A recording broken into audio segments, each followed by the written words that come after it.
Algunas escenas de este programa se grabaron nuevamente.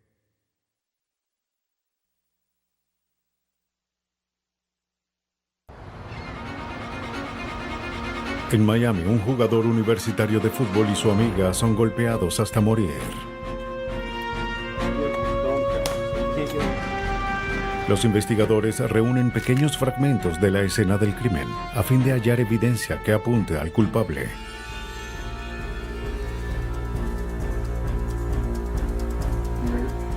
Un hombre es hallado muerto por un disparo en su habitación.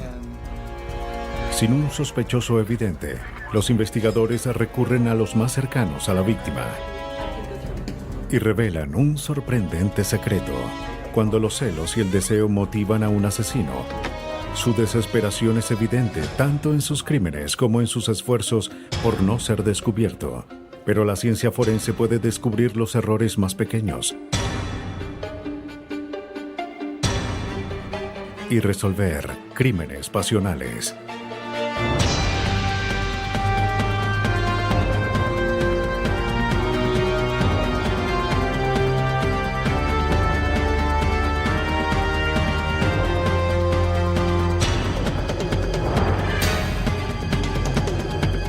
Los nuevos detectives, casos estudiados por la ciencia forense. Crímenes pasionales.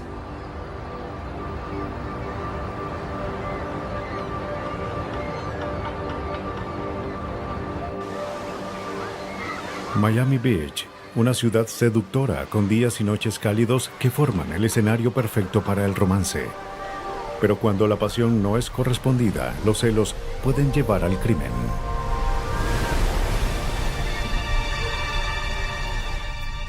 El 16 de abril de 1996, el estudiante universitario Darren Thomas regresaba al dormitorio que compartía con el jugador de fútbol Marlin Barnes. Thomas observó que las llantas de su auto no tenían aire. Le había prestado el auto a su compañero.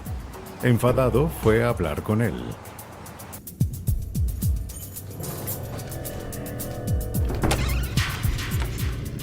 Cuando entró en el apartamento, Thomas encuentra a Barnes en el suelo, cubierto de sangre. Se apresura a llamar a la policía. Departamento de Policía de Miami-Dade, ¿dónde es su emergencia? Universidad de Miami. ¿Qué edificio? ¿Y habitación? Una patrulla de la policía y una ambulancia acuden a la escena. 322, Universidad de Miami. Dormitorio deportivo. Diríjanse a la escena en el 1901. Los paramédicos entran a la habitación. Marlin Barnes yacía sin vida en el suelo. ¿Tiene pulso? Habría sufrido severos golpes en la cabeza y rostro.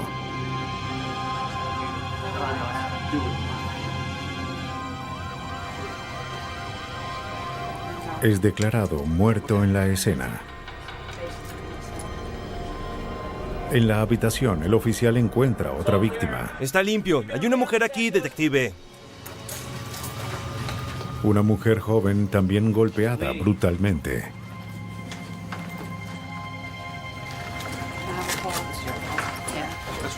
Aunque tratan de revivirla, sus signos vitales seguían débiles.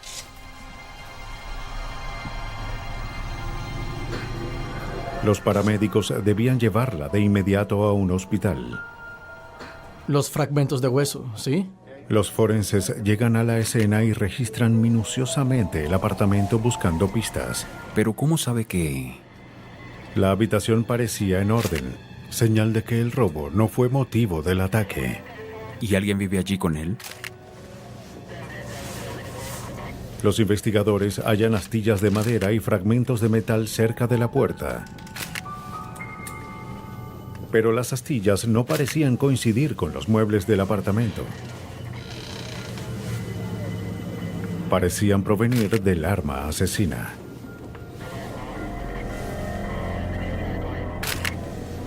También hallan fragmentos de dientes y huesos. evidencia de la brutalidad de los ataques.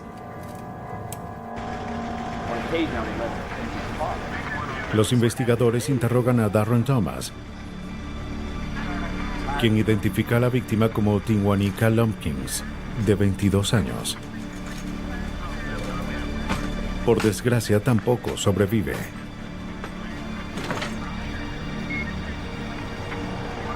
Thomas había prestado su auto a Barnes para que éste fuese a un club nocturno. No sabía de nadie que quisiera atacar a Barnes o a Tinwanika.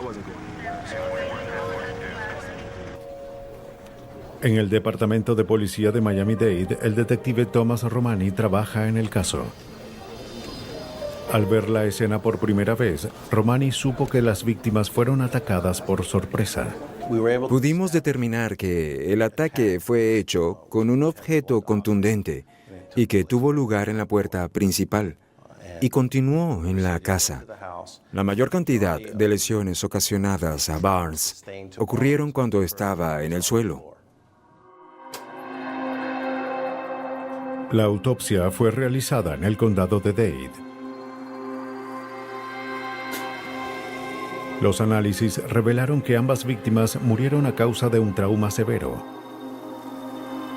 Barnes y Tinwanika fueron atacados con tanta fuerza que se hallaron marcas del arma asesina en sus cuerpos. El forense Sam Gulino observó detalles particulares en las heridas de las víctimas. Las heridas de Marlene estaban concentradas en su rostro. Algunas tenían forma de T o de L y tenían contornos inusuales que me hicieron pensar que fueron hechas por un arma específica.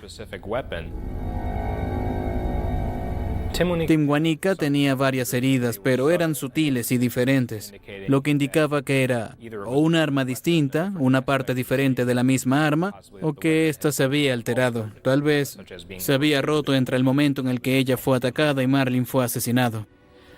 Pero el misterio más importante de estos casos era si existía un arma específica que pudiera coincidir con estas heridas. El Laboratorio de Criminalística de Miami-Dade tenía la tarea de identificar el arma. Thomas Quirk es un analista de armas y herramientas en el laboratorio. Él analizó la evidencia de la escena.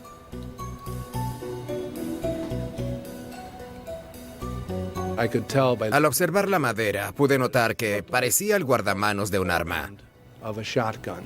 La parte del arma que alguien toma con la mano izquierda cuando piensa en dispararla. La brutalidad y distancia del crimen indicaba que el asesino conocía a sus víctimas. Las noticias de la tragedia impactan a la ciudad el día siguiente. Los detectives tenían que hallar a un sospechoso. Los investigadores se reúnen con los amigos y compañeros de las víctimas. Barnes y Tinwanika eran populares y se llevaban bien con los demás. ¿Cuán bien conoce a Barnes y a Lumpkins? Yo los veía en el Club Salvation. Los jugadores nos contaron que Barnes y Tinwanika eran vistos juntos. Ninguno de ellos conocía su relación exacta. Tinwanika era amiga de Barnes desde la secundaria. La policía de Miami-Dade también descubre que Tinwanika tenía un exnovio, un cantante de rap llamado LeBron Dennis. LeBron Dennis era de Miami. Había hecho varios videos de rap. De hecho, así fue como Tinwanika y él se conocieron.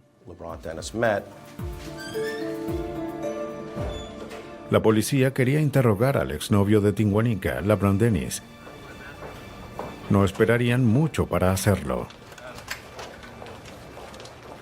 Un día después del asesinato, Dennis fue con un amigo a la estación de policía.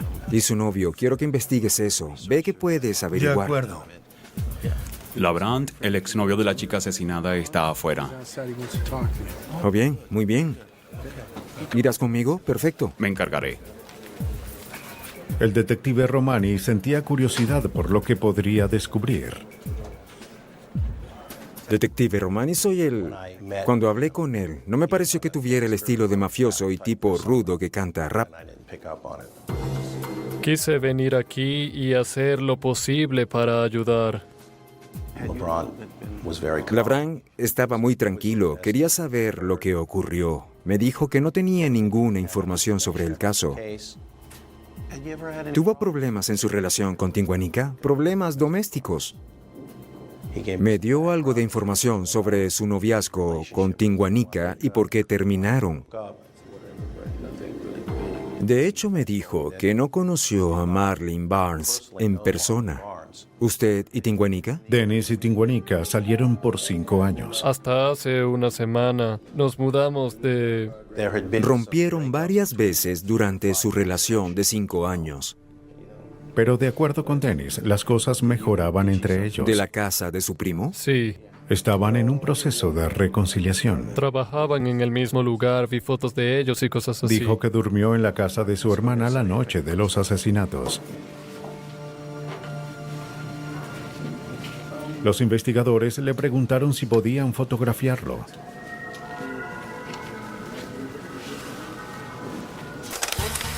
La policía quería saber si Dennis tenía marcas o rasguños, señales de un altercado físico. Las palmas. Sí, gracias. ¿Puede quitarse la camisa, por favor?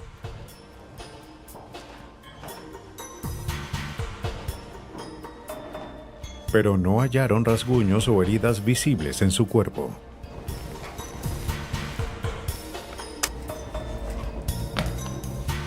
Dennis aceptó que tomaran sus huellas dactilares. Actuaba como un hombre sin nada que esconder. Aunque no tenía pruebas, el detective Romani tenía sus sospechas. Cuando me dijeron que LeBron Dennis vino a la estación a hablar conmigo, no me sorprendí, pero tuve mis sospechas. Quizás quería fingir que deseaba cooperar. Intentaba convencernos de que quería ayudar. Los investigadores se dirigen al hogar de Dennis.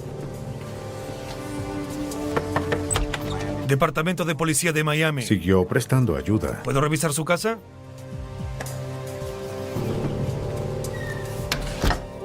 Realizan una búsqueda minuciosa. Nos gustaría que nos esperara por acá. Bien, vamos a cerrar su habitación. Buscaban cualquier cosa que pudieran vincular al crimen.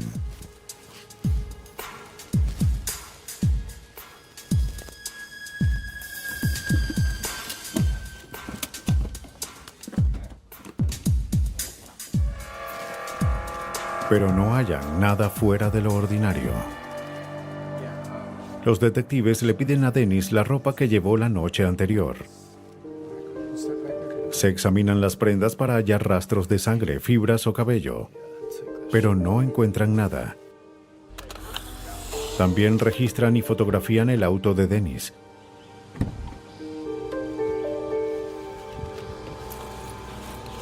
Pero no observan nada sospechoso. A pesar de la falta de evidencia, la policía no lo descarta como sospechoso.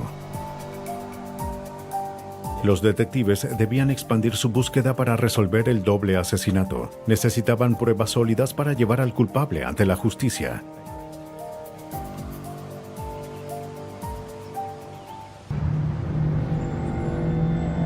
Los detectives se esfuerzan por resolver los brutales asesinatos del jugador universitario de fútbol Marlene Barnes y de su amiga Tinguanica Lumpkins. La policía consideraba al exnovio de Tinguanica, LeBron Dennis, como posible sospechoso, pero no hallan evidencia que lo vincule al crimen.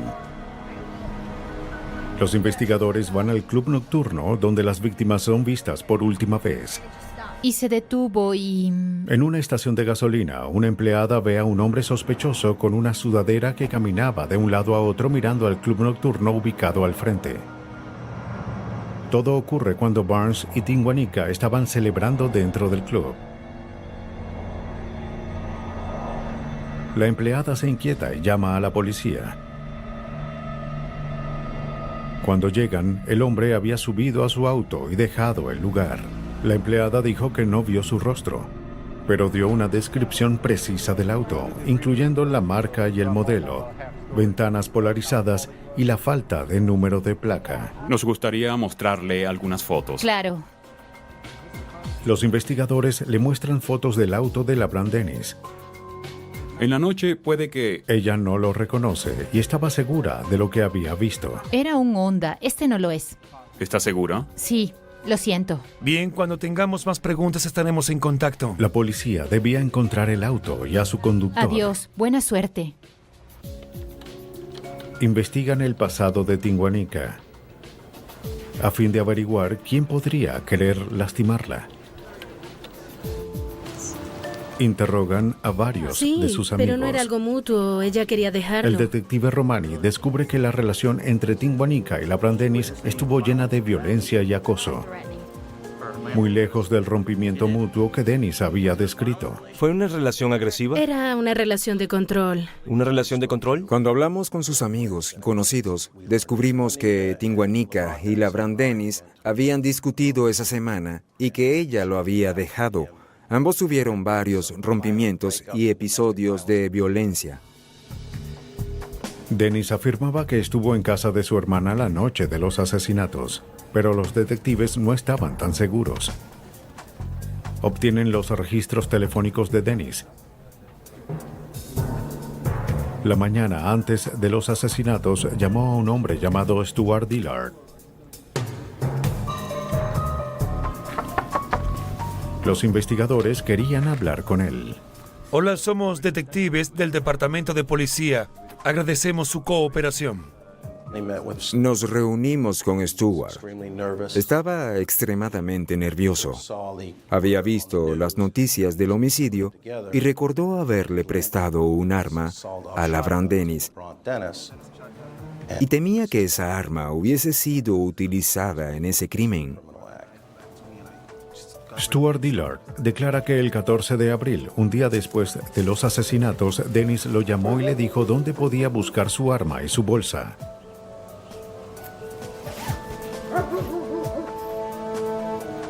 Adentro, Stuart halla un cuchillo que no era suyo y varias prendas de vestir.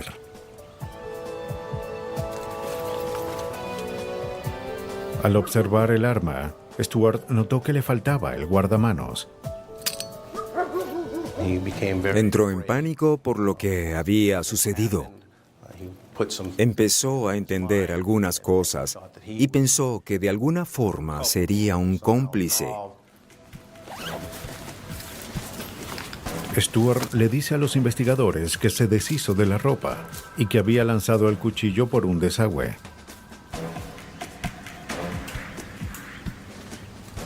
Lo único que tenía era el bolso. Iremos y lo revisaremos. Los investigadores incautan el bolso, esperando hallar pistas para atrapar a Dennis. ¿Y qué hay de...? Cuando comenzamos a hablar con Stuart, no nos convencía mucho lo que estaba diciendo, ya que admitió que había prestado una posible arma asesina a LaBrant Dennis. Así que verificamos todo lo que declaró y creímos que nos decía la verdad, que había prestado su arma a Dennis sin malas intenciones.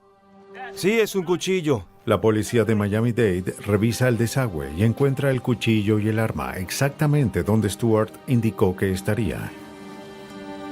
¿Ves algo más allá abajo? Solo yagua. Sacan el arma y el cuchillo.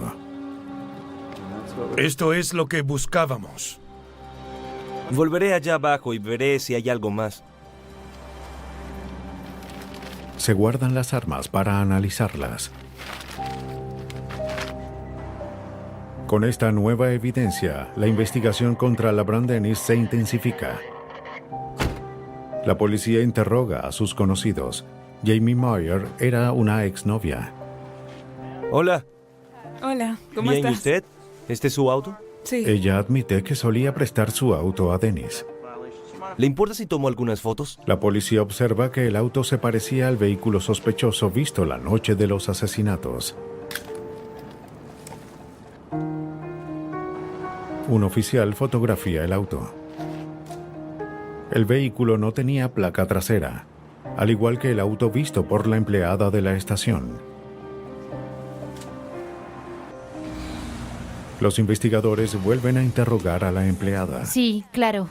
Vinimos con la foto de otro auto.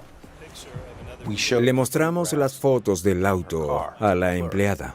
Oh, sí, este es. Y ella identificó el auto como el que había visto esa noche. Sí, este es. La policía encuentra otra conexión entre LaBrant Dennis y el auto, No tengo dudas. pero era evidencia circunstancial. Para vincularlo con los asesinatos necesitaban evidencia forense. Estaban seguros de que el bolso se había usado para transportar las armas. El criminalista Toby Wolson examina el bolso que Stuart había prestado a Dennis. Wolson halla lo que parecían gotas de sangre seca dentro del bolso.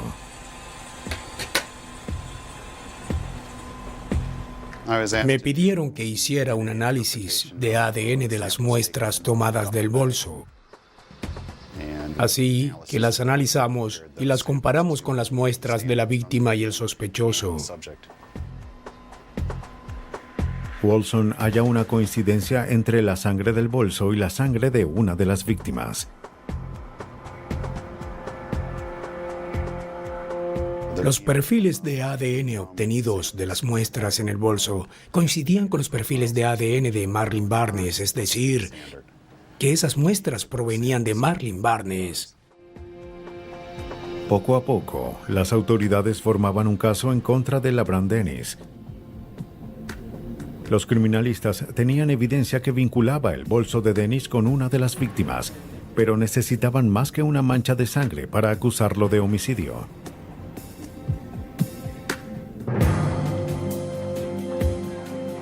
Los asesinatos del estudiante universitario Marlene Barnes y de su amiga Tinwanika Lumpkins están a punto de resolverse.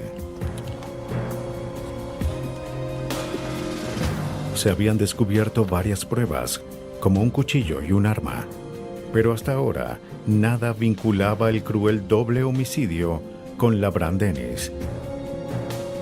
Thomas Quirk, criminalista de Miami-Dade, examina los neumáticos del auto que Barnes condujo la noche en la que fue asesinado. Observé que la llanta tenía una extraña marca en forma de V. Cuando recibí el cuchillo y lo examiné, me di cuenta de que la punta estaba doblada y de que no tenía filo.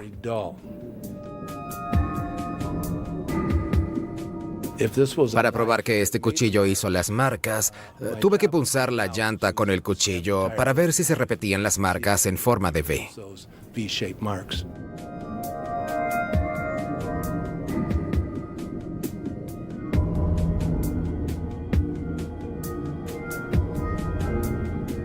Quirk compara los cortes con las marcas hechas la noche del crimen.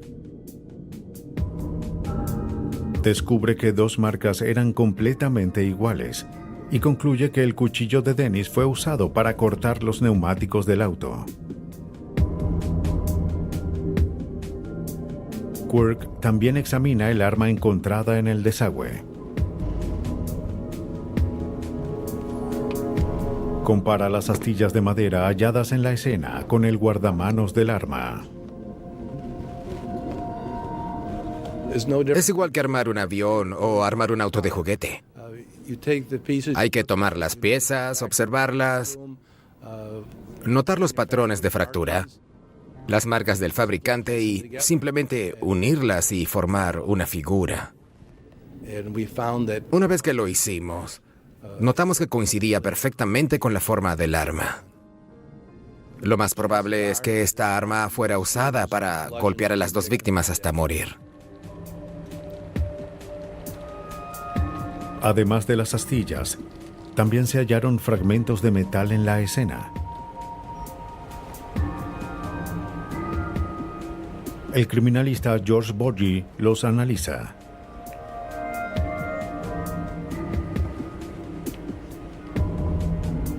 Cuando hallaron los fragmentos de metal, no se sabía cuál era su origen. Al recuperar el arma y reunir todas sus partes, en mi opinión, era obvio que se trataba de un gatillo roto y que los fragmentos de metal encontrados parecían provenir del seguro del gatillo. Pero para saber si los fragmentos de metal coincidían con el seguro del gatillo, se necesitaría más que el que fuesen parecidos. La estructura molecular y la estructura atómica de las partículas de metal son los que le dan un patrón de fractura único. No solo los bordes deben coincidir perfectamente. En este caso es una fractura tridimensional. Además de comparar los bordes, las fracturas interiores deben coincidir. Es decir, que cada borde debe encajar con los contornos del otro borde del arma. Una combinación de todas esas características descarta cualquier posibilidad de que esos fragmentos provengan de alguna otra arma. Con esta evidencia, los investigadores tenían un caso. Acusan a LaBrant Dennis de los asesinatos de Tinguanica Lumpkins y Marlin Barnes.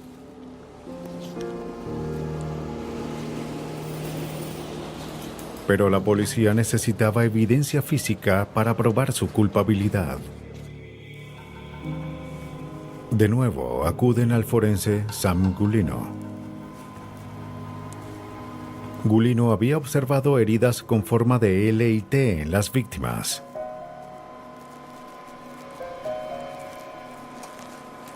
Gulino compara la evidencia con las heridas de las víctimas. Pudimos comparar diferentes partes del arma con las heridas y hallamos sin lugar a dudas que el arma coincidía con las heridas en los cuerpos de ambas víctimas. Así pude concluir que el arma había sido usada para golpear a Marlin Barnes y a Tinguanica Lumpkins. LaBrant Dennis siguió declarándose inocente a pesar del fuerte caso en su contra, pero los investigadores de Miami tenían una gran cantidad de evidencia que probaba lo contrario. Todo empezó por los celos.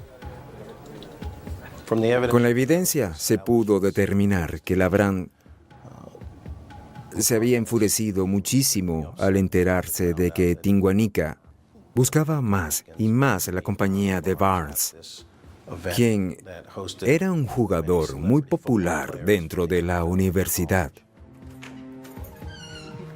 Los investigadores estaban convencidos de que LaBrant Dennis siguió a las víctimas hasta el apartamento de Barnes.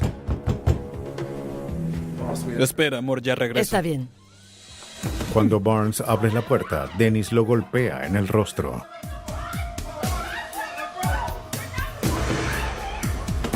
Después de atacar a Barnes, fue tras Tinguanica. LaBrant Dennis fue acusado de 2 cargos de asesinato en primer grado. Fue sentenciado a cadena perpetua. La violenta relación entre LaBrant Dennis y Tinguanica Lumpkins llevó a la policía a investigarlo para resolver el crimen. Pero hay casos en los que no hay un sospechoso evidente. Fresno, California, es una ciudad tranquila conocida por su cercanía a 3 parques nacionales. El viernes 18 de febrero del 2000, Nancy y Ralph Gower hacían planes para el fin de semana. Sí, almorcemos, Bien. claro.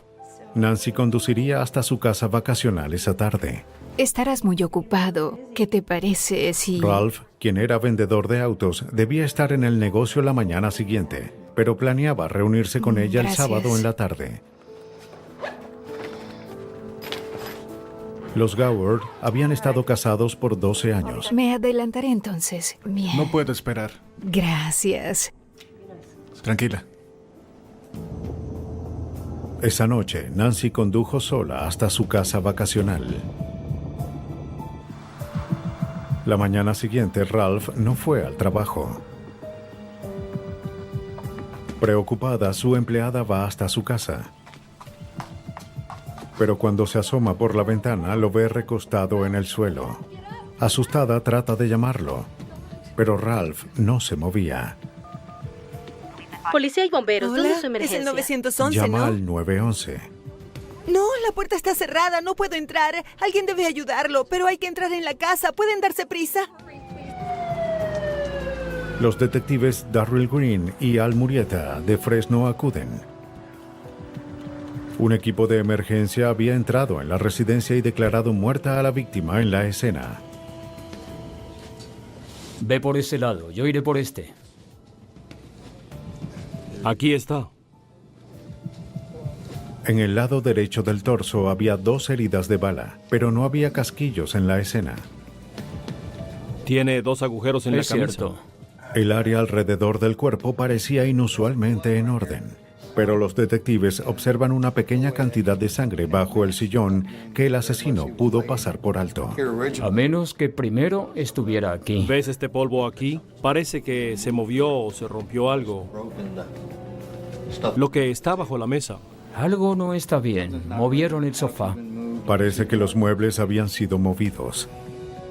Lo que llamó la atención de los investigadores fue que notamos que el mueble había sido movido y que la escena estaba demasiado limpia.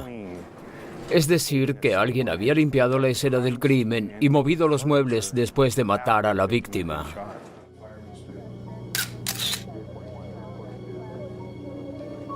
Los investigadores toman fotografías y realizan una meticulosa búsqueda de huellas en las superficies. La presencia de objetos rotos en la mesa indicaba que hubo un forcejeo. Todo está aquí. En la entrada encuentran un bolso de gimnasio. Necesitaré que vayas primero. Dentro de la bolsa había un revólver cargado. Hay que ver si tiene números de serie y hojas de propiedades a fin de... De acuerdo. Los detectives buscan señales de entrada forzada en la casa, pero no encuentran nada. Oye, Darryl, ven aquí. La puerta automática del garaje había sido desactivada. ¿Ves? Está desconectada por aquí. La puerta solo se podía abrir manualmente. La movieron. Probablemente. ¿Encontraste algo? No, acabo de revisar el primer cajón. No sé qué hay en la bolsa, no la he revisado. Es algo pesada.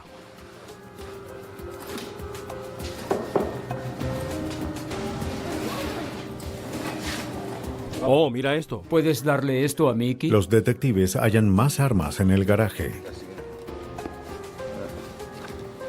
Todas las armas de fuego y el revólver hallado en la casa son enviados al laboratorio para un análisis de balística. Recoger esto por ahora. El detective Murieta debía encontrar a la esposa de la víctima. En mi mente me hacía preguntas como ¿dónde estaría ella en el momento que creemos que el asesinato ocurrió? ¿Qué coartada tendría? Y lo que más necesitaba aclarar era ¿quién más tenía llaves de la casa? Mientras que la policía de Fresno continuaba con la investigación, el cuerpo de Gower es enviado al forense. Bien. El patólogo realiza varios hallazgos interesantes. Parecía que la muerte fue causada por 2 heridas de bala en el torso. Pero el patólogo Vinu Gopal observa algo más. En la autopsia hallé evidencias de trauma, heridas de bala en el torso y lesiones en las muñecas. Estas parecían ser heridas causadas por esposas. Parecía que Ralph Gower había sido esposado antes de ser asesinado. La víctima yacía de espaldas y tenía marcas de esposas. Lo que pude pensar fue, ¿se trató de algún tipo de ejecución? La policía encuentra a Nancy Gower y le informa sobre la muerte de su esposo. Es el detective Al Murieta. Se mostró consternada por la noticia y cooperó con los investigadores. Solo un par de cosas, como el tiempo. ¿Puede decirme dónde estuvo el viernes en la noche?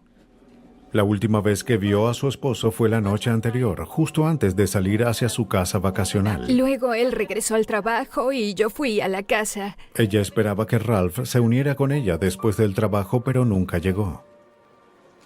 Oh, no lo sé. Supongo que fue cerca de... El detective Green averigua sobre la relación entre Nancy y Ralph. ¿Recuerda a qué hora? Parecía la típica pareja estadounidense. De acuerdo con los compañeros de Nancy y Ralph, eran personas agradables y parecían estar completamente enamorados. Muy bien, Nancy. Nos pondremos en contacto y le informaremos si averiguamos algo más. Oh, de acuerdo. Todavía estamos comenzando con esta investigación, ¿sí? Gracias. Muchas gracias.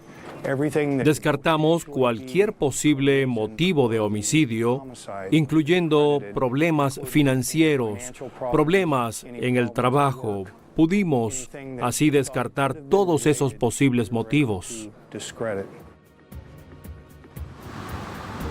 Se envían las armas encontradas en la escena del crimen al laboratorio de Fresno. El criminalista Iqbal Sikun analizó las balas disparadas del arma y las comparó con las halladas en el cuerpo.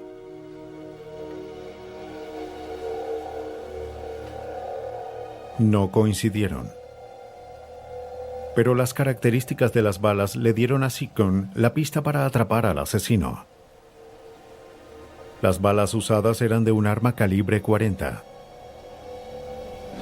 ¿Viste esto? Pero los días pasan y los investigadores aún debían encontrar un motivo y un sospechoso. ¿Recuerdas las marcas en las manos? Sí. Vamos a analizarlas para ver si obtenemos huellas. Parece que solo tenían una opción. Debemos hallar a todos los que pudiesen estar involucrados.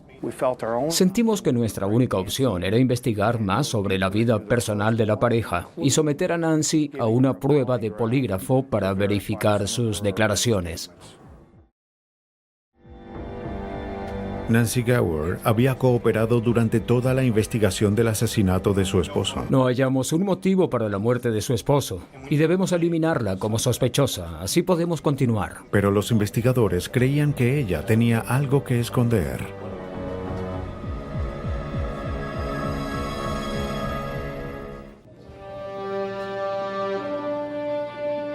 En Fresno, California, la policía investiga el asesinato del vendedor de autos Ralph Gower. Como no hallaban pistas, le pidieron a su esposa que tomara una prueba de polígrafo. Bien, solo relájese. Ella aceptó, pero no quiso continuar después de que empezó la prueba. Tuvimos un pequeño problema. Ella no quiere hacer la prueba sin antes hablar con ustedes. Ella pide hablar con los investigadores. Hola. Nos dijeron que quería hablar con nosotros. Sí, creo que hay algo que deben saber. Verán. Da una confesión sorprendente a los detectives. Así que empezamos a... La gran sorpresa en este caso fue que Nancy confesó que tenía una aventura con uno de nuestros oficiales. No solo era oficial de policía, sino que antes de entrar en este departamento había sido sacerdote. De hecho, era capellán en el departamento de policía, uno de los nuestros. El nombre del oficial era Paul Horth. Hola, cariño. Nancy les dijo a los detectives que había salido con Horth por varios meses, pero que hace poco terminó la aventura.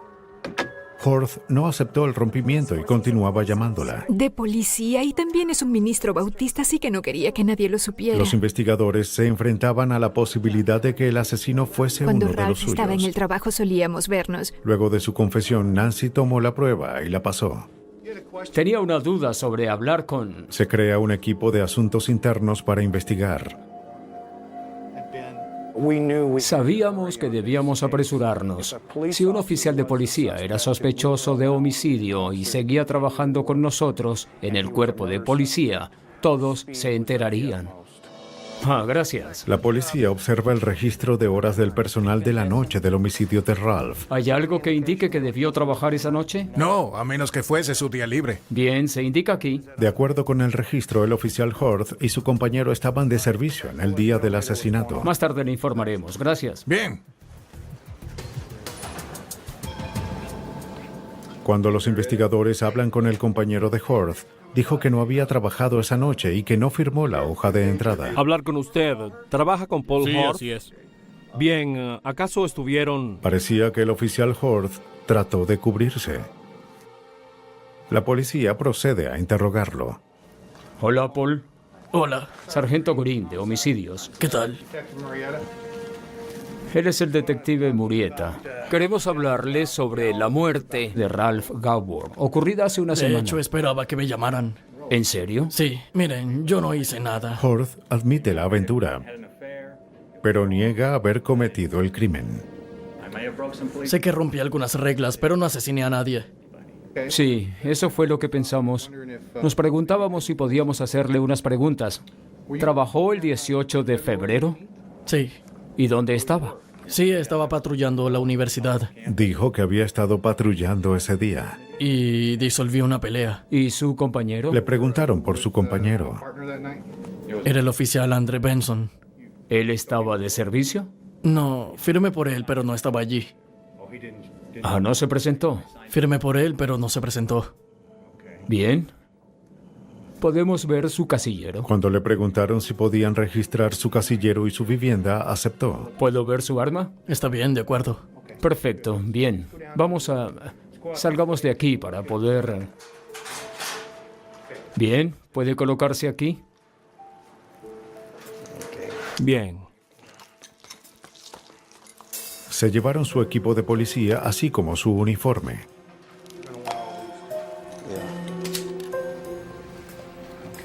Dentro de su vivienda, los investigadores encuentran su arma de servicio.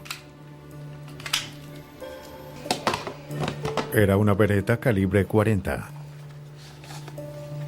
El mismo calibre del arma usada para matar a Ralph Gower.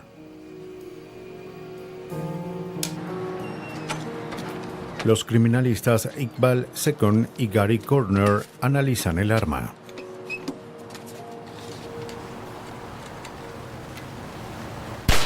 El arma es disparada en un tanque de agua sellado. Las balas de la Beretta son comparadas con las balas halladas en el cuerpo de Ralph Gower. La policía espera ansiosamente los resultados, ya que la misma arma que había sido usada para defender la ley pudo ser utilizada para romperla.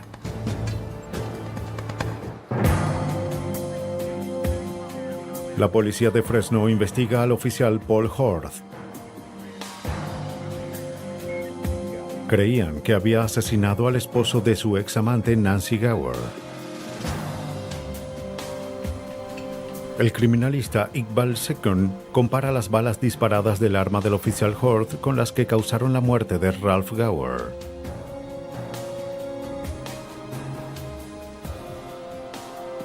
Second observa las características generales del arma, como el calibre, la dirección de la curva y las marcas halladas en las balas. Los resultados apuntan directamente al sospechoso. Las balas que mataron a la víctima venían del arma de servicio de Paul Horth. Paul Horth es arrestado por el asesinato de Ralph Gower. Voltéese y ponga las manos en la espalda, por favor. Cuando le muestran la evidencia, cambia su historia de inmediato. Paul, tienes derecho a permanecer callado. Cualquier cosa que digas... Hora de dormir. El oficial Horth ahora afirma que fue al hogar de los Gower para disculparse por su aventura con la esposa de Ralph. Tuve una aventura con su esposa. ¿Con mi esposa? Sí. ¿Pero qué diablos le sucede? Cuando Horth le contó sobre la aventura, Gower se enfureció y atacó al oficial. Se supone que eres policía.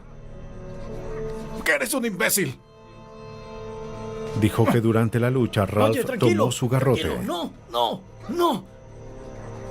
No, tranquilo. Afirma que actuó como policía y sacó su arma. Después de disparar 2 veces, Ralph entró en pánico y procedió a limpiar el lugar.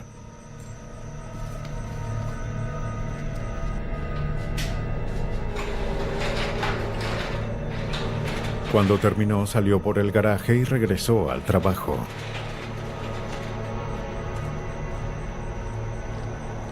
Las heridas de entrada... Los investigadores no creían la declaración de Horth de haber atacado a Gower en defensa propia. Más amplia que la salida. Sí. Para confirmar la historia del oficial, observan de nuevo los informes de la escena. Agujeros del tamaño de una moneda de 50 centavos. O de 10. 10 centavos. Creían que el ángulo de las heridas en el torso de Gower era evidencia de que había sido disparado a una distancia de más de medio metro mientras yacía indefenso en el suelo. Los investigadores regresan a la casa de Gower. 1,90 m. Iría hacia arriba. Probablemente ya estaba en el suelo. Claro, cierto. Sí, veamos si había oportunidad de qué cualquier hubiese? otra evidencia de daño o... Analizan la escena del crimen en búsqueda de daños en las paredes por las balas. Si la víctima hubiese estado de pie como Horth afirmaba, las balas hubiesen atravesado su cuerpo y las paredes tendrían daños, pero no era así. El posible escenario es que la víctima estuvo y... Toda la evidencia del caso apoyaba el hecho de que el oficial Horth había estado de pie sobre la víctima cuando disparó. O pudo estar aquí.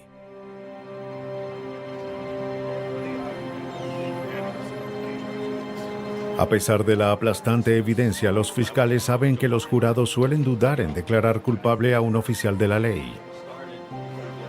Las autoridades recurren al FBI. La policía recibe la ayuda del criminalista Mark Safarik. Como agente especial de la Unidad de Ciencias Conductuales del FBI, Safarik analiza las fotos de la escena del crimen y otras evidencias de casos individuales. Por medio de la evidencia desarrolla un perfil sobre lo ocurrido entre la víctima y el perpetrador. Sus conclusiones contradecían la afirmación de Paul Horth sobre haber actuado en defensa propia. Creo que la evidencia conductual y forense indica que Gower no representaba ninguna amenaza para Horth. Nada indicaba que sus manos estuviesen al frente de su rostro o que tratara de defenderse del disparo.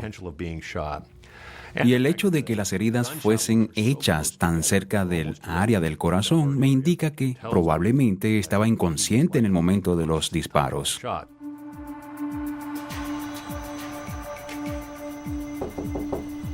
Con base en la evidencia, la policía cree que Paul Horth fue a la casa de Ralph Gower con la única intención de matarlo. Nancy Gower había terminado su aventura y él tenía que deshacerse de su rival. Sí, claro. Los investigadores creen que Horth golpeó a Gower con su garrote. Luego lo esposó a una mesa. Tengo una aventura con su esposa. ¿Qué? Y le disparó 2 veces en el torso.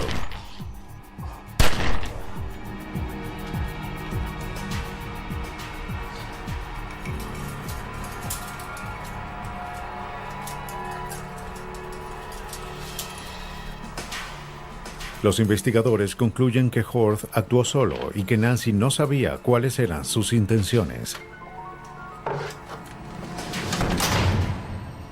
Paul Horth fue acusado del homicidio de Ralph Gower y fue condenado a 20 años de prisión. Los asesinos cometen crímenes por muchas razones, pero cuando las emociones negativas los impulsan, dejan sin querer una serie de pistas. La ciencia forense se vale de estos indicios para obtener evidencias sólidas y resolver crímenes pasionales. Algunas escenas de este programa se han grabado nuevamente.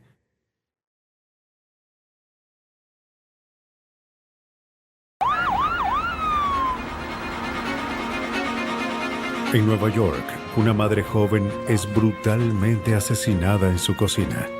La policía se apresura a identificar al culpable, pero lo único que encuentran son pistas fragmentarias. En Idaho, una pareja de ancianos es asesinada en su hogar. Las declaraciones varían. La policía recurre a las pistas y a la ciencia forense para hallar al culpable. Nada puede detener a un asesino obsesionado con la venganza. Pero los forenses pueden descifrar los mensajes ocultos en las pistas dejadas atrás a fin de hacer justicia para las víctimas a corta distancia.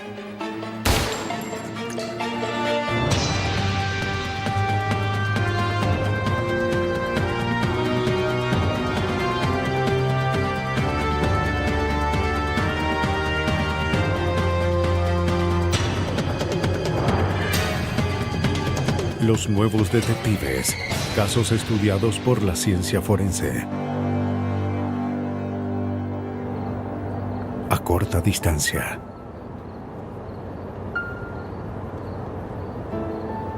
En este episodio se han cambiado algunos nombres. Los suburbios de Nueva York son generalmente pacíficos, libres de crímenes violentos.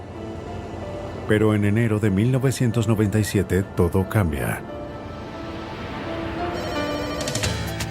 Policía de Pelham Manor 911. Mi esposa está sangrando en la cocina, De acuerdo, está en señor, el piso. cálmese. 1625 Pelham Drive. La policía de Pelham Manor, en el condado de Westchester, recibe la urgente llamada. Unidades a 1625 Pelham Drive. Jim Martin declara que encontró a su esposa Kathleen ensangrentada en el suelo de la cocina.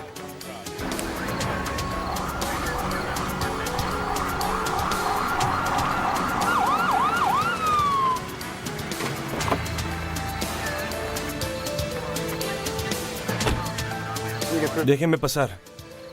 La policía llega y registra la escena. ¿Alguna señal?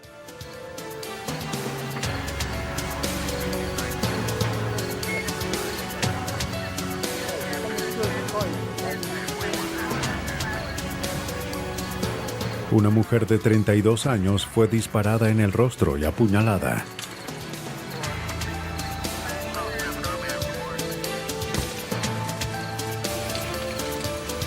Como se usaron dos armas para cometer el asesinato, el teniente Christopher Calabrese de la policía de Westchester pensó que había dos culpables. Una inspección del cuerpo reveló que tenía lesiones en el abdomen, en las manos, heridas de defensa y un disparo en la cabeza. Desde el principio buscamos a dos sospechosos. Normalmente, una sola persona no habría causado dos tipos de heridas. Cualquiera que le haya hecho un mal comentario acerca de... Los investigadores interrogan a Jim Martin, quien era bien conocido en el condado. Él y Kathleen eran dueños de un establo cercano. Necesitamos los detalles de hace un par de días. Jim le dijo a la policía que vio a su esposa por última vez ese día. Los dos almorzaron juntos a la 1:30 de la tarde. Él regresó al establo y ella fue a hacer unas diligencias.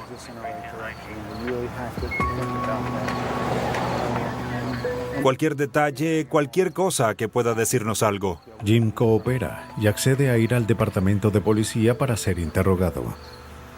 Perfecto. Veré qué puedo hacer.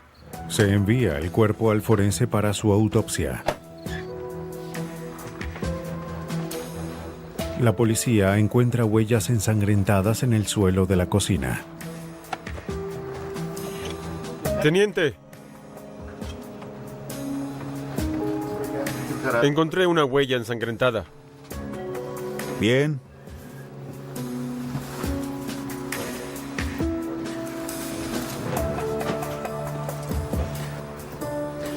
Las huellas son fotografiadas y recogidas con la esperanza de compararlas con las de los sospechosos.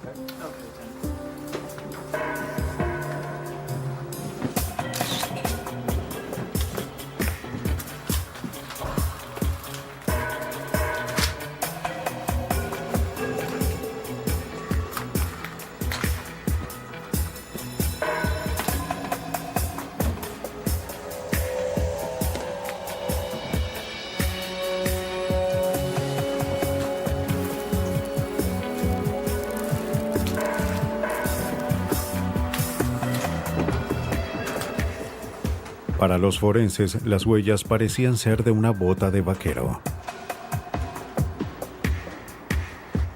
Pero cerca de la puerta de la despensa hallan un agujero de bala. Estaba oculto por una tarjeta de Navidad. La bala entró en la puerta de la despensa y quedó adentro del gabinete.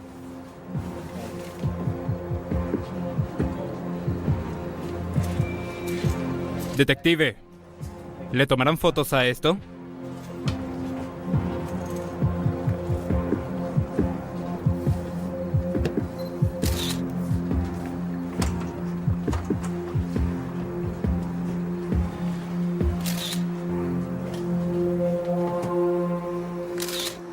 El área es fotografiada y se recogen las balas para su análisis.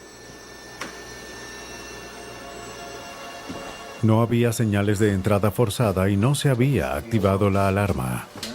Me pregunto si... El teniente Almocielo de la policía de Pelham Manor se desconcertó por la violencia del crimen.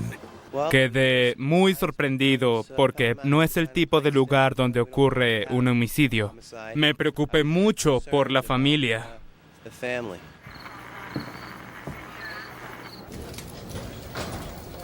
En la estación de policía, el teniente Calabrese procede a descartar sospechosos. Jean Martin era el primero en su lista. Jean era quien tenía la relación más cercana a Kathleen. Era su esposo y descubrió el cuerpo. Y en muchos casos donde una esposa es asesinada, primero debemos descartar al esposo como sospechoso. Martin aceptó tomar un análisis de tensión de voz. Se trata de un examen similar al detector de mentiras. ¿Es usted Jean Martin? No es aceptado en un tribunal. La policía lo utilizaba para descartar sospechosos. El teniente Robert Giordano realizó la prueba. ¿Esa pared es blanca?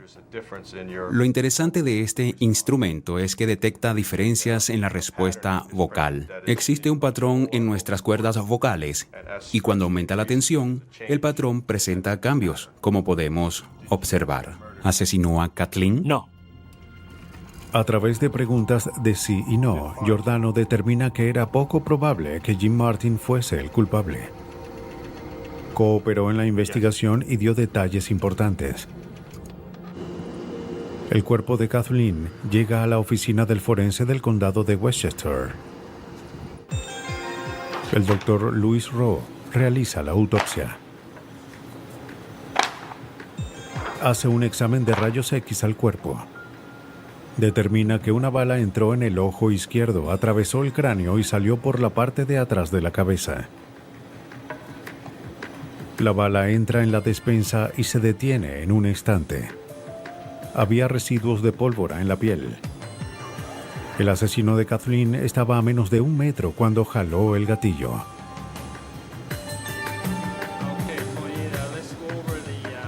Mientras Rowe examina el cuerpo, halla una herida punzante en el abdomen y lo que parecían ser heridas de defensa en las manos.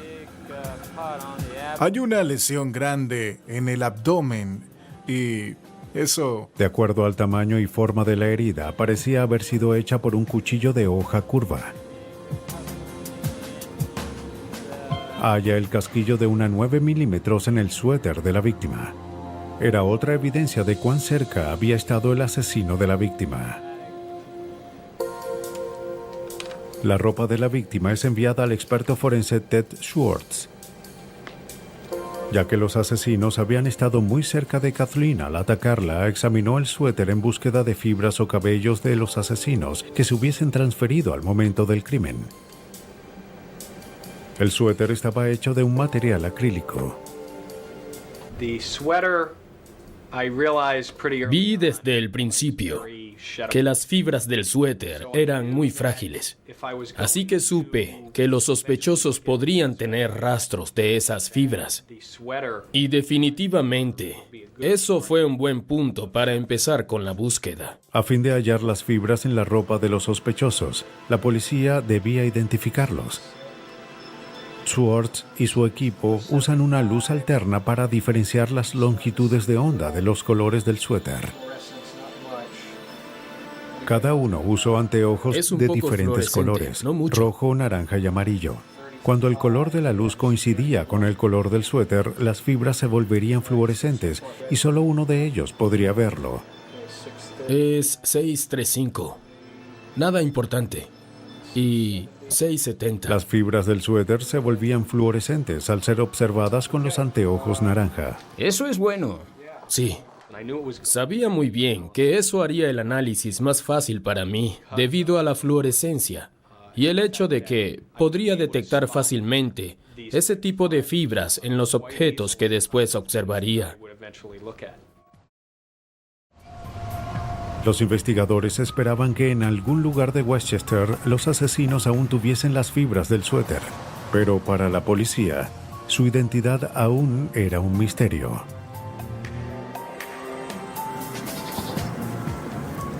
Los detectives van a los establos de los Martin.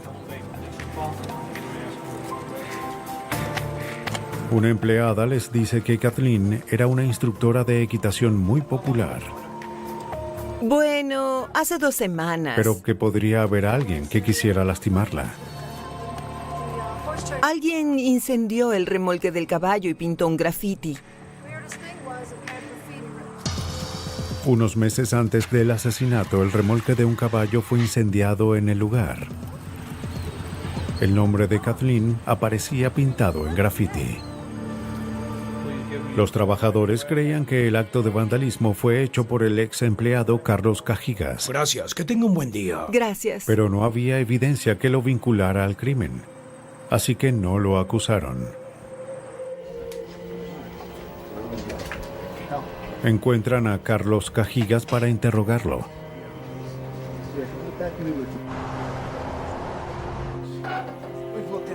Cajigas parecía cooperar.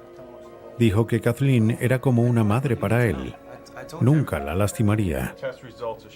Además, tenía una coartada para la noche del asesinato. Limpiaba alfombras en la casa de un amigo. No pueden llamarlos, no tienen teléfono. Describió detalladamente cómo limpió las alfombras y las puso a secar.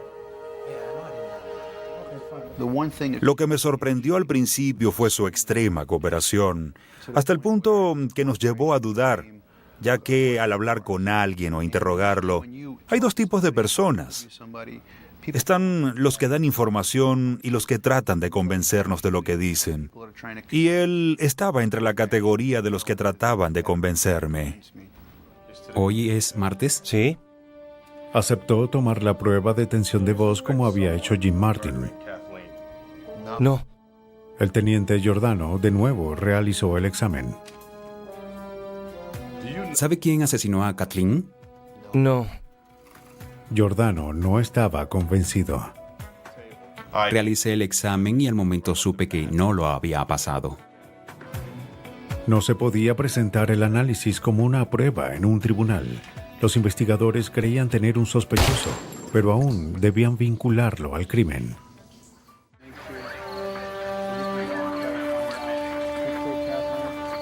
Las autoridades de un suburbio de Nueva York identifican a uno de los sospechosos del asesinato de Kathleen Martin.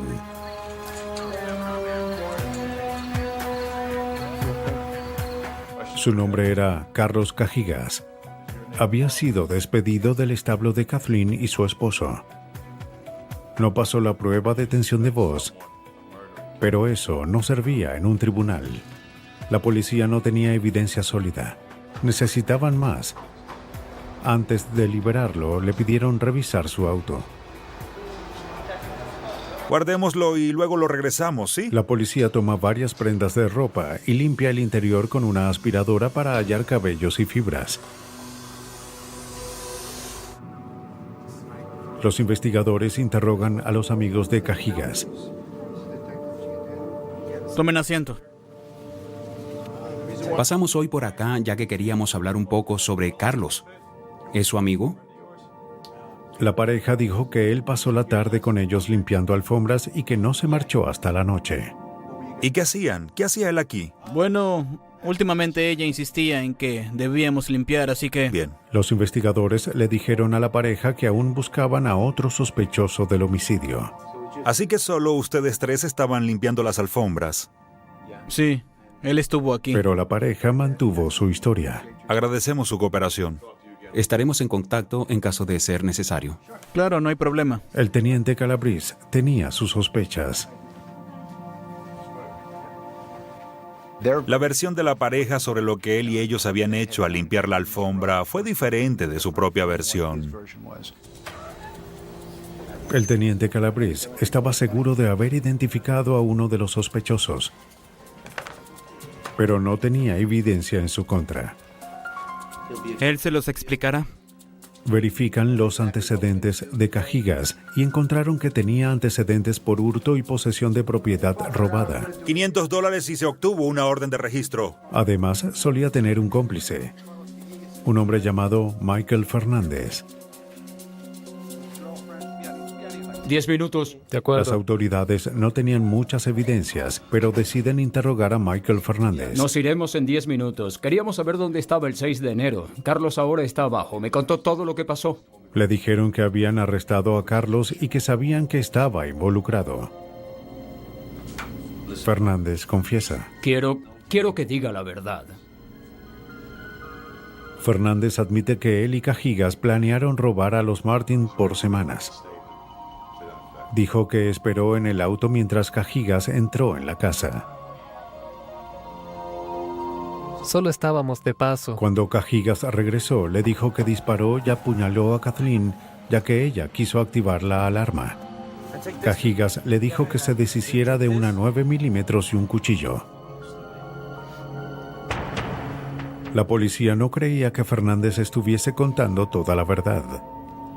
Era inusual que una persona usara tanto un arma como un cuchillo. ¿Allí está el arma? Él tenía el arma. Se la dio a un amigo. Aún así coopera y dice dónde escondió el arma y el cuchillo.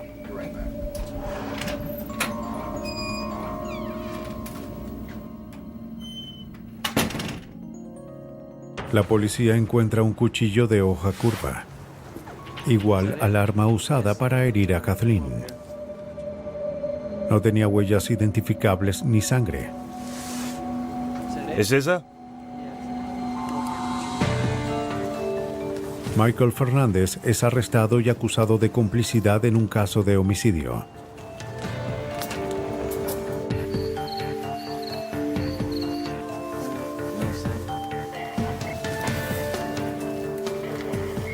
La policía también encuentra el arma en el hogar de uno de sus amigos.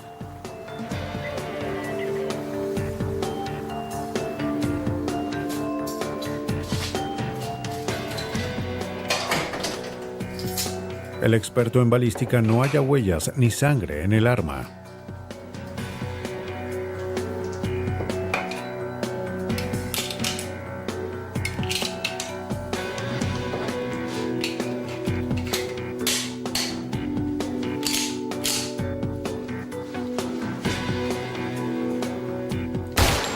Se dispara el arma en un tanque de agua y una bala es extraída para compararla con la hallada en la despensa de los Martin.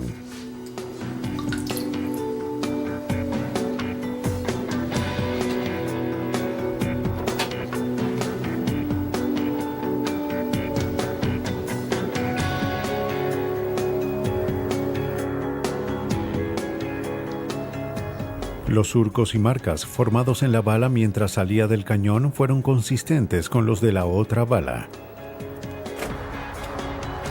La evidencia balística y la declaración de Fernández eran suficientes para que la policía arrestara a Carlos Cajigas. Él negó estar involucrado en el crimen. Cuidado con su cabeza y piernas. La policía tenía el arma asesina, pero no tenía huellas que la vincularan con Cajigas, y su testigo clave no tenía un buen historial. La policía debía anular la coartada de Cajigas. El teniente Calabrese se comunica de nuevo con los amigos del sospechoso. ¿Dónde estaba Carlos? Presiona a la mujer para obtener más detalles, recordándole que podía acusarla de ser cómplice de un crimen. Sabemos que él está involucrado. ¿No querrá que la involucremos a usted también? No será bueno para usted ni para su familia. Debe decirme la verdad. Ella retira su declaración. Afirma que Carlos estuvo en su casa el día del asesinato. Pero luego recibió una llamada y se marchó para recoger a un sujeto llamado Mikey. Bien, nos vemos. Eso fue cerca de las 2:40 de la tarde. Ella dijo que él regresó unas horas después con un morral. ¿Lo tienes allí? Unos días después, ella escuchó a Cajigas decir que le había disparado a una mujer. Aún tenía el morral y se lo entrega a la policía. No sé lo que hay allí.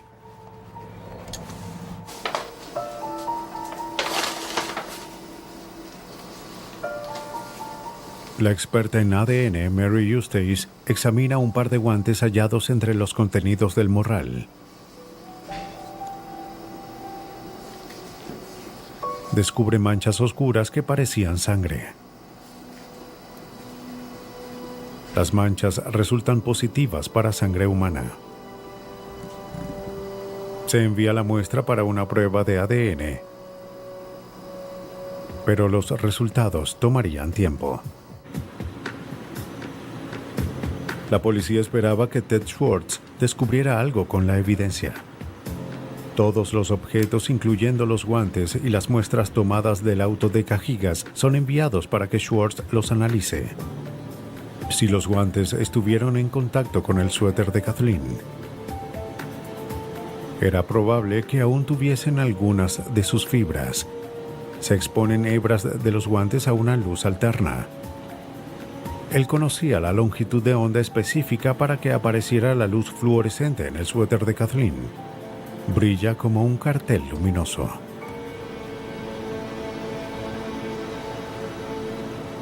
Las muestras que fueron tomadas del auto de Cajigas también brillan, al igual que las fibras.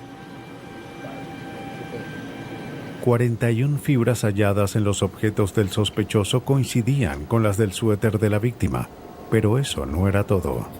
Hubo una doble transferencia.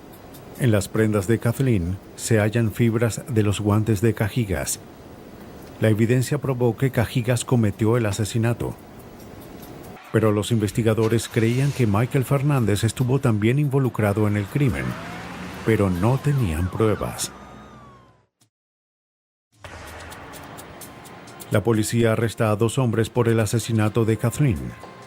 Carlos Cajigas niega estar involucrado en el crimen. Michael Fernández solo admite haberlo esperado en el auto de escape. Cuando los medios informan del arresto de 2 hombres por el crimen, varios testigos aparecen. Disculpe, teniente. ¿Hay alguien que vino a verlo? Oh, es un placer. Una vecina de los Martin recordó haber visto a Hola, Carlos teniente. Cajigas salir corriendo de la casa el día del asesinato. Su hijo había visto a Michael Fernández. Pero mi hijo vio al hombre que... 2 sujetos diferentes salieron de la residencia de los Martin y de hecho, cuando la foto de Mike Fernández sale en las noticias, varios testigos lo identificaron, o al menos dijeron que sus hijos lo habían visto salir de la vivienda de los Martin. Michael Fernández estuvo dentro de la casa. Según la evidencia, la policía cree que Cajigas, obsesionado por vengarse, fue a la casa de los Martin para robar y asesinar a Kathleen. Carlos, ¿sucede algo? Cajigas le disparó. Su cómplice, Michael Fernández, la apuñaló. No tengo ninguna duda que cuando fue a la casa de los Martin tenía la intención de matar a Kathleen Martin. Y ella lo conocía. Él entró allí sin ningún tipo de mapa, sin una máscara o disfraz. Y ella pudo identificarlo. Su intención era eliminar a cualquier testigo. El 3 de febrero de 1999, Michael Fernández se declara culpable de asesinato en segundo grado y es condenado a 25 años en prisión. En noviembre de 1998, Carlos Cajigas fue hallado culpable de asesinato en primer grado y sentenciado de 25 a perpetua. En Nueva York, la evidencia forense ayudó a hacer justicia y poner a 2 asesinos tras las rejas. Por desgracia, hay casos en los que la interpretación de la evidencia son más difíciles y un asesino puede permanecer libre por años. El condado de Bonneville se encuentra en Idaho, en la llanura del río de la Serpiente. Allí los residentes disfrutan de aire limpio y espacios al aire libre. En marzo de 1992, Leo Downward, un obrero retirado, y su esposa Mary emprenden sus labores diarias. Sus hijos se habían casado y dejado el hogar, pero vivían cerca para visitarlos. A Leo y a Mary les fascinaba pasar tiempo con sus nietos.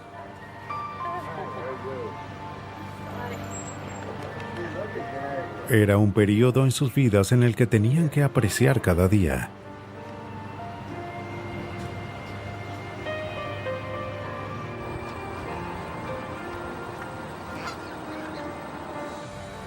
El 24 de marzo, los vecinos de la pareja se preocupan al ver periódicos de varios días en el patio de su casa y la puerta principal sin cerrar.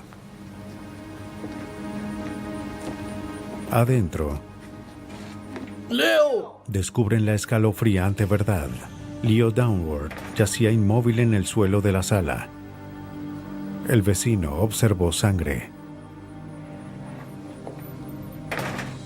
Llama al 911. ¿Seguridad pública, Melissa?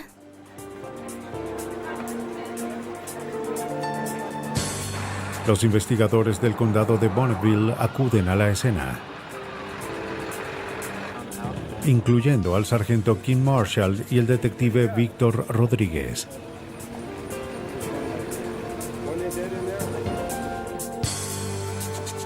Leo Downward yacía muerto en el suelo de la sala. Llevaba pijamas. Parecía haber recibido múltiples disparos en la cabeza y torso. La policía registra el lugar. Observan un rastro de sangre alrededor del cuerpo. Había 3 casquillos de bala en el suelo.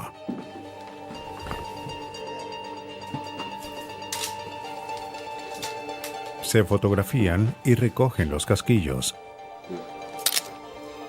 Arriba, el cuerpo sin vida de Mary Downward yacía en la cama.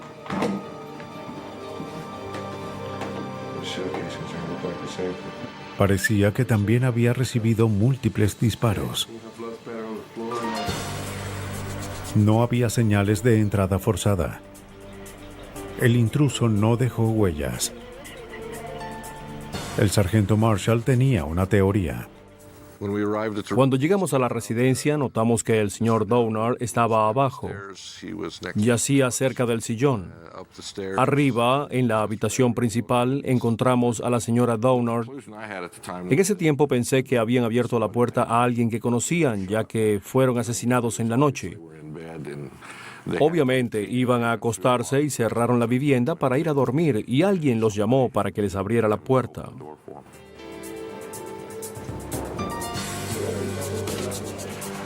El detective Víctor Rodríguez busca pistas. Encendí la linterna, la coloqué en el suelo y alumbré la habitación. Al lado de la puerta halla la huella de un zapato deportivo. No sabíamos de quién era. Pensamos que quizás era de uno de los paramédicos. Así que antes de que se fueran, revisamos sus zapatos y hallamos que no coincidían. Eran del sospechoso. Hay que tomarle una foto a la huella. Se fotografían las huellas para un análisis más profundo. Ahí hay un casquillo. Rodríguez recoge los casquillos de la cama. Aquí hay otro. Es del mismo calibre.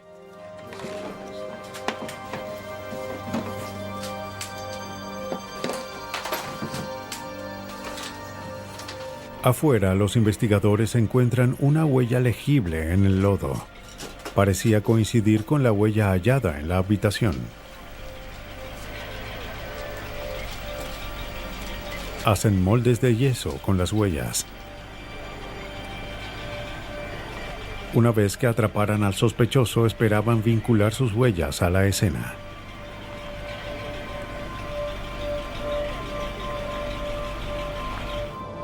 El forense realizó las autopsias. Confirmó que Leo y Mary Downward fueron disparados 3 veces cada uno. Se extraen fragmentos de bala del cráneo y el tórax de Leo.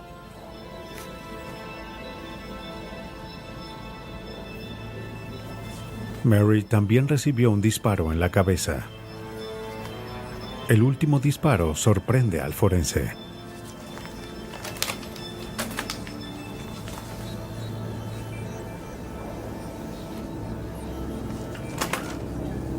La bala entró por la parte de atrás de la cabeza y justo atrás de la oreja derecha y fue a quemarropa.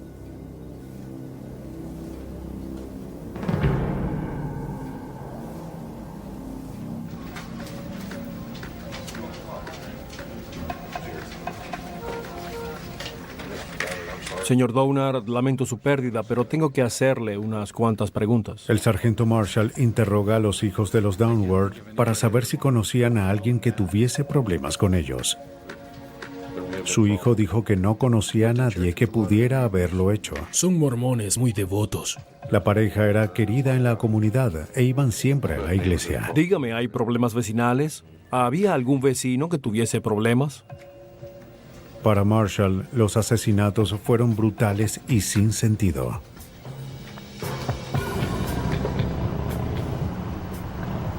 La evidencia balística es enviada al laboratorio forense de la policía de Oregon.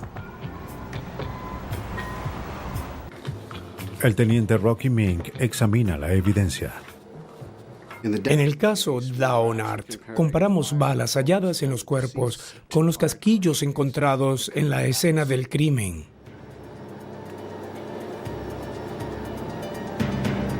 Determina que las balas venían de un arma calibre 22.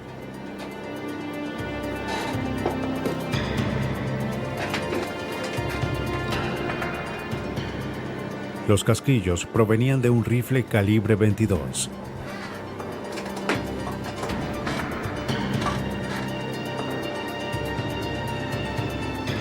Informa sus hallazgos al Departamento de Policía de Bonneville. Un rifle indicaba que el asesino podía ser un cazador con una colección de armas.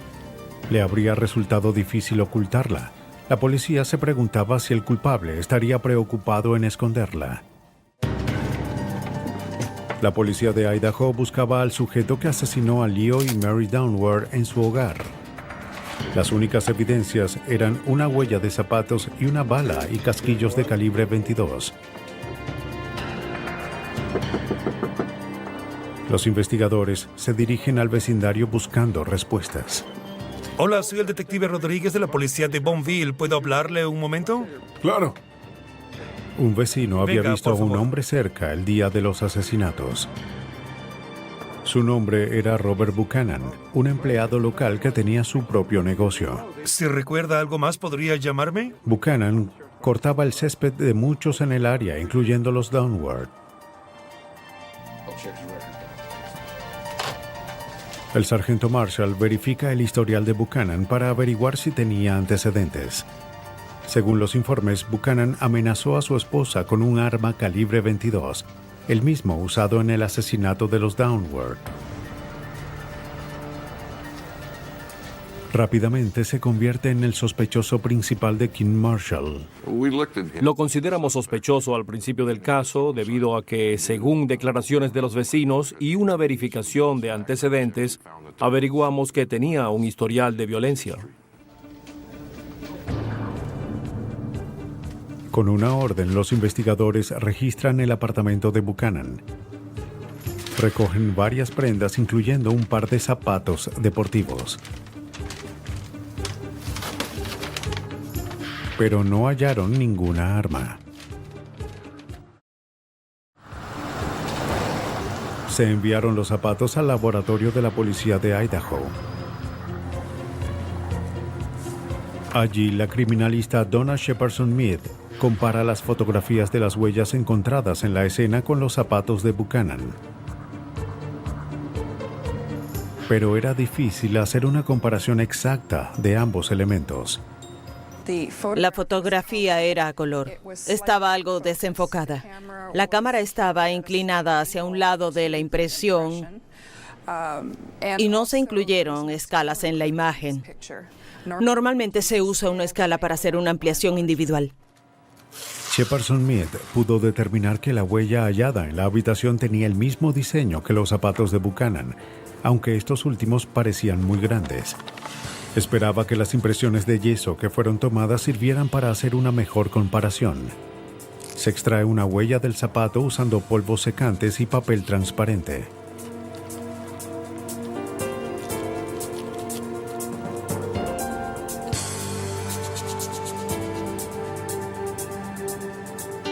La criminalista coloca la impresión sobre el molde tomado fuera de la residencia.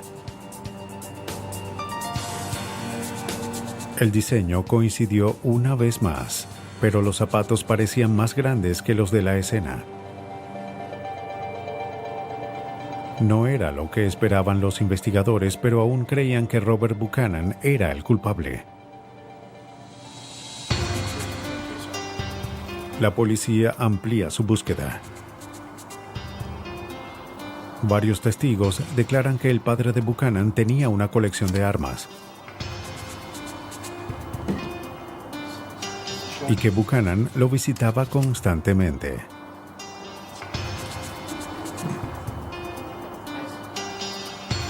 Encontré un calibre 22. Su padre tenía varios rifles, incluyendo un calibre 22. Por favor, ayúdame a guardar esto.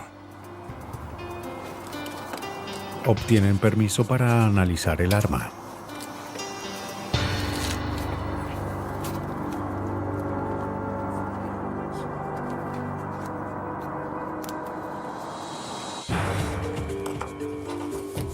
Se envía el rifle al teniente Rocky Mink del Laboratorio de Policía de Oregon.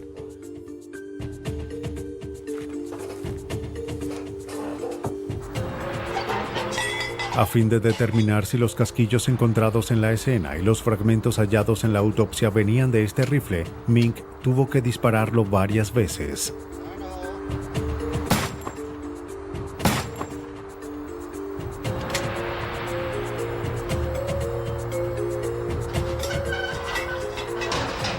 Luego recoge las balas disparadas y sus casquillos.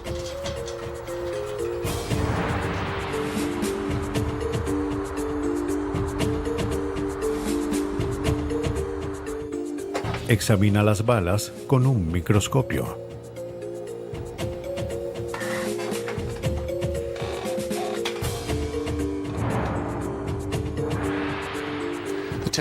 Las balas de prueba del rifle Remington son examinadas y comparadas con las balas extraídas del cadáver. De acuerdo con los detalles microscópicos hallados en los surcos y marcas de las balas, pude concluir que las balas fueron disparadas con el rifle Remington. Los investigadores tenían pruebas de que el rifle calibre 22 era el arma asesina. Robert Buchanan es acusado de ambos homicidios. Pero un juez no se dejó convencer por los hallazgos de la policía. El arma no fue hallada en manos de Buchanan.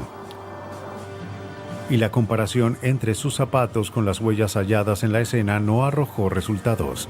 El caso fue denegado por falta de evidencia. Se había perdido la tranquilidad en el pueblo de Ammon, así que la policía no podía dejar estos crímenes sin castigo. Tenían el arma homicida, pero no la evidencia para vincular al culpable. 15 meses después, la policía reabre la investigación. Bien, King y Boone, me gustaría que volvieran a la casa y trabajaran de nuevo en el caso.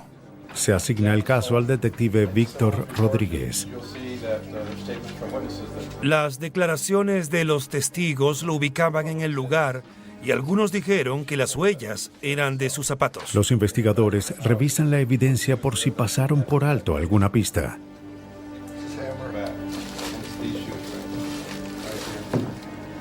Rodríguez sabía que no sería fácil.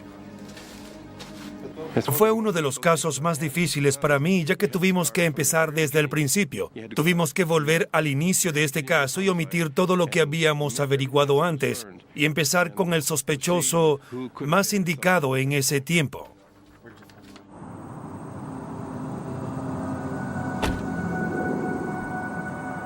Los investigadores vuelven a interrogar a los vecinos y amigos de los Downward. Señor, ¿puedo hablarle un momento? Soy el detective Franklin. Un vecino recordó haber visto a un hombre conducir cerca de la casa varias veces ese día. Era Lanny Buchanan, el hermano menor de Robert. Lanny vivía cerca y lo veía a menudo. El detective Rodríguez supo que Lanny tenía acceso al rifle calibre 22. Muchas gracias, señor. A la orden. Gracias.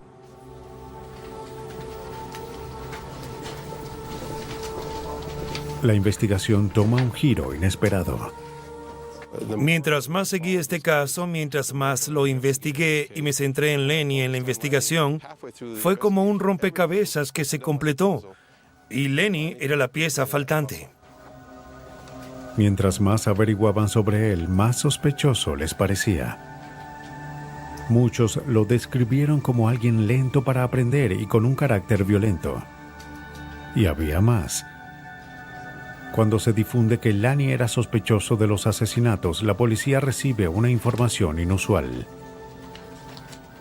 Todas las mujeres con las que hablamos, las vecinas que interrogamos y los hombres decían que él solía visitar mujeres mayores. Y eso para mí fue una gran señal. Una mujer afirmó que antes de los asesinatos, Lanny llegó molesto e inquieto a su casa. Cuando le preguntó qué sucedía, él contó que había abrazado a Mary Downward y que ella le dijo que no la visitara más. Lanny estaba muy enfadado. ¿Qué haces? Oh, no. Será mejor que te vayas. El detective Rodríguez interroga a Lanny. Negó estar involucrado en los asesinatos y dijo que no recordaba el incidente con Mary. Los Downward eran buenas personas y él solía visitarlos para saludar. Cuando le preguntaron si había usado el rifle de su padre, dijo que lo hizo para salir a cazar. Lanny declaró que esa noche estuvo en la casa de un amigo y viendo un juego de baloncesto. Fue puesto en libertad. ¿No los asesinó? Rodríguez se comunica con el amigo de Lanny para confirmar su historia. Lanny estuvo allí toda la noche, pero se fue de repente diciendo que iba de casa. La policía obtiene una orden para registrar la casa de Lanny.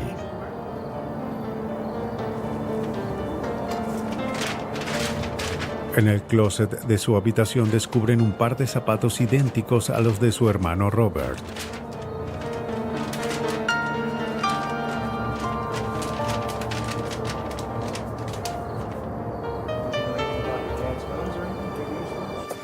Envían los zapatos a la experta forense Donna Shepardson-Mead.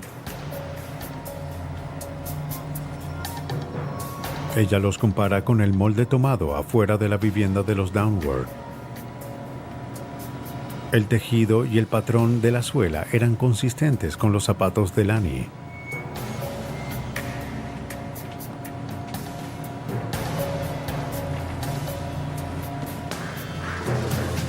Y eran de una talla más pequeña que los usados por Robert Buchanan, por lo que coincidían perfectamente con el molde de yeso de la escena del crimen.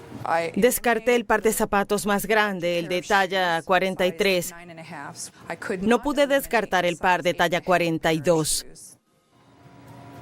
El molde de yeso colocaba a Lanny Buchanan afuera de la casa de los Downward.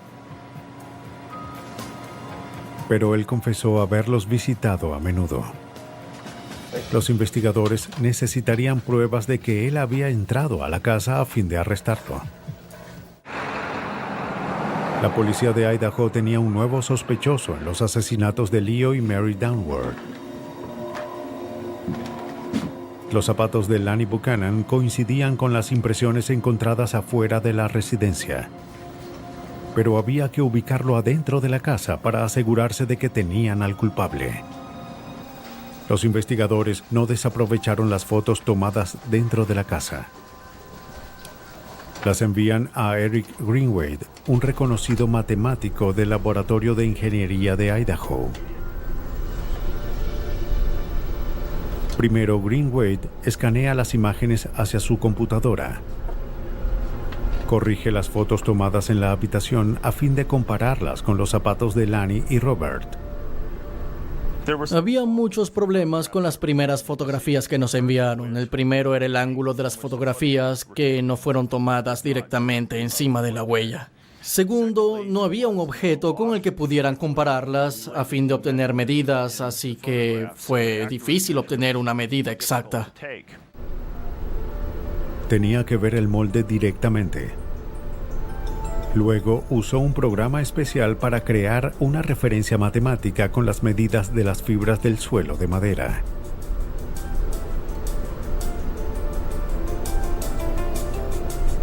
Las fibras de madera dieron detalles que pudimos medir con exactitud. Esas medidas se calcularon cuidadosamente para formar una cuadrícula. La cuadrícula se compara con las fotografías escaneadas y obtuvimos los puntos de referencia para corregir la imagen. Un computador luego convierte las medidas en ecuaciones matemáticas que corrigieron los problemas de la fotografía de baja calidad. Una vez corregidas las fotografías, Greenway pudo identificar con facilidad detalles como hendiduras en las suelas. El resultado fue positivo. Las medidas obtenidas de la imagen coincidían con uno de los pares de zapatos, así que se pudo vincular uno de ellos en la escena y no el otro.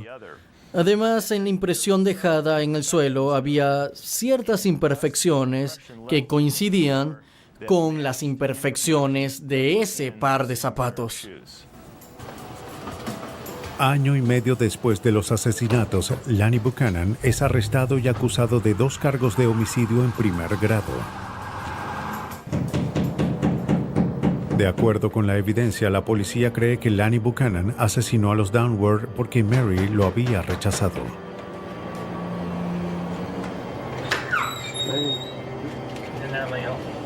Entró en la casa con un rifle calibre 22. Leo no tenía a dónde huir.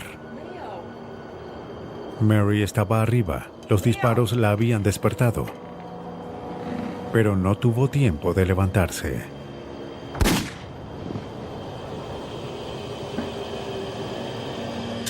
En noviembre de 1996, Lanny Buchanan fue hallado culpable de 2 cargos de homicidio en primer grado. Fue sentenciado a 2 cadenas perpetuas sin libertad condicional. Cuando hay asesinos obsesionados con vengarse, los forenses deben estar resueltos a obtener las evidencias científicas que prueban la culpabilidad o la inocencia y dar justicia a aquellos que han sido víctimas de crímenes violentos.